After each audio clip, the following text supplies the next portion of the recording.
Hello दोस्तों, मेरा नाम अमित कुमार है और आज हम पाइथन में जो टपल्स के आइटम होते हैं उनको कैसे एक्सेस करते हैं वो देखने वाले हैं। ठीक है, ये लिस्ट की तरह ही है बिल्कुल।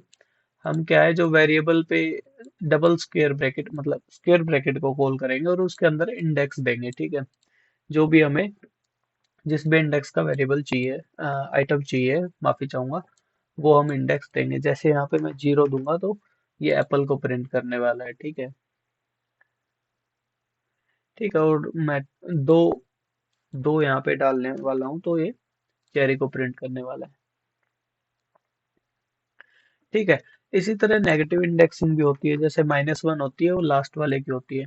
जैसे यहाँ जो स्टार्टिंग से लेफ्ट साइड से इंडेक्सिंग शुरू होती है वो 0 से होती है, 0 1 2 ऐसे करके। और राइट साइड से जो लिस्ट या टपल के एंड से शुरू होती है वो -1 से होती है, -1 -2 -3 ऐसे करके। ठीक है, तो अब मैं -2 करूंगा तो बनाना प्रिंट होगा। ठीक है, ये आप देख सकते हैं। तो यहाँ पे दिया हुआ है। ठीक है, और अब रेंज भी देख लेते हैं। ये एक बड़ा सा एग्जांपल हमने लिया है। जैसे इस एग्जांपल में ये हमने वैसे लिस्ट में देखा था, तो हम अब बस रिवीजन कर रहे हैं कि भाई हम वो इंडेक्स देंगे जो जहां से हमें प्रिंट कराना शुरू करना है, मतलब सिलेक्शन करना है। और फिर कॉलन देंगे और फिर लास्ट वाला देंगे जहाँ पे हमें एंड करना है। ये बात याद रखना। जैसे मुझे बनाना से कीवी तक मतलब सिलेक्शन करना है तो मुझे जो लास्ट वाला ये इंडेक्स है ये मेलन का देना पड़ेगा। ठीक है, क्योंकि जो लास्ट वाला है वो इंडेक्स हमेशा एक्सक्लूड हो जाता है, उससे पहले वाला ही काउंट होता है। जैसे यहाँ पे दो किसका इंडेक्स है, 0 1 2 चेरी का है, तो चेरी से प्रिंट होगा 3 4 5। तो टेक्निकली तो 5 तक प्रिंट होना चाहिए, लेकिन ये कीवी तक ही होगा क्योंकि 5 जो है हम एक्सक्लूड कर चुके हैं। ये मतलब इसमें इनबिल्ट है और ये एक्सक्लूड करता है लास्ट वाले इंडेक्स को जो भी हम देते हैं। ठीक है, तो इसी तरह ये होता है।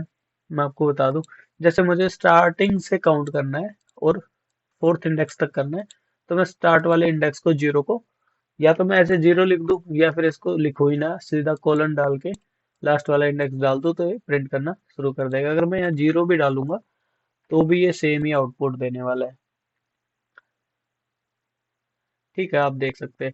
और ऐसे ही होता है कि मान लो मुझे सेकेंड इंडेक्स से लिस्ट के लास्ट तक काउंट करना है, तो मैं ये लास्ट वाला इंडेक्स छोड़ ही दूंगा। मान लो लिस्ट बहुत बड़ी है, टपल बहुत बड़ा है और मुझे पता ही नहीं कि उसका आखिरी इंडेक्स कौन सा है, तो मैं ये छोड़ दूंगा, ये लास्ट तक ही प्रिंट करेगा। आप देख सकते हो। ठीक है, और ऐसे ही नेगेटिव जो इंडेक्सिंग होती है उसमें भी रेंज होती है। जैसे मान लो मुझे -3 से -1 तक जाना है, तो ये -1 है, ये -2 है, ये -3 है। तो आउटपुट होगा कीवी और मेलन, क्योंकि लास्ट वाले को तो हम छोड़ ही देते हैं, तो -2 तक ही प्रिंट होगा। अब हम इसको रन करते हैं तो आप देखेंगे कीवी और मेलन ही आउटपुट होगा। ठीक है, क्योंकि सिलेक्शन में जो लास्ट वाला इंडेक्स होता है कोलन के बाद, इसमें इसको हम एक्सक्लूड करके चलते हैं, इससे पहले वाला ही इंडेक्स सेलेक्ट होता है। ठीक है, और यहाँ से शुरू होता है। ये बात आई होप आप समझ गए होंगे। ठीक है, यहाँ पे दिया हुआ है।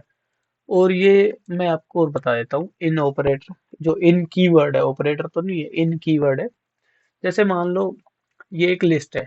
ठीक है, सॉरी, ये एक टपल है और मुझे पता करना है इसमें जो बनाना है वो है या नहीं। तो मैं यहाँ पे बनाना लिखूंगा। ठीक है, और फिर इन लिखूंगा, बनाना इन दिस टपल। ठीक है, तो ये एक बूलियन वैल्यू आउटपुट करता है, या तो यस आउटपुट करेगा या नो आउटपुट करेगा। अब हम रन करेंगे तो ये यस आउटपुट करेगा। ठीक है, देखो ये ट्रू आउटपुट कर रहा है, मतलब यस इसके अंदर बनाना है। या मैं इसके अंदर अब पीच डालूंगा तो ये फॉल्स आउटपुट करने वाला है, क्योंकि पीच इसके अंदर है नहीं। तो जो इन कीवर्ड है पाइथन का, ये हम पहले भी देख चुके हैं। इससे हम चेक कर सकते हैं किसी भी पर्टिकुलर वेरिएबल में कोई चीज है या नहीं। ठीक है, तो अभी के लिए सिर्फ इतना ही। नेक्स्ट वीडियो में हम अपडेट टपल्स देखेंगे। Thank you.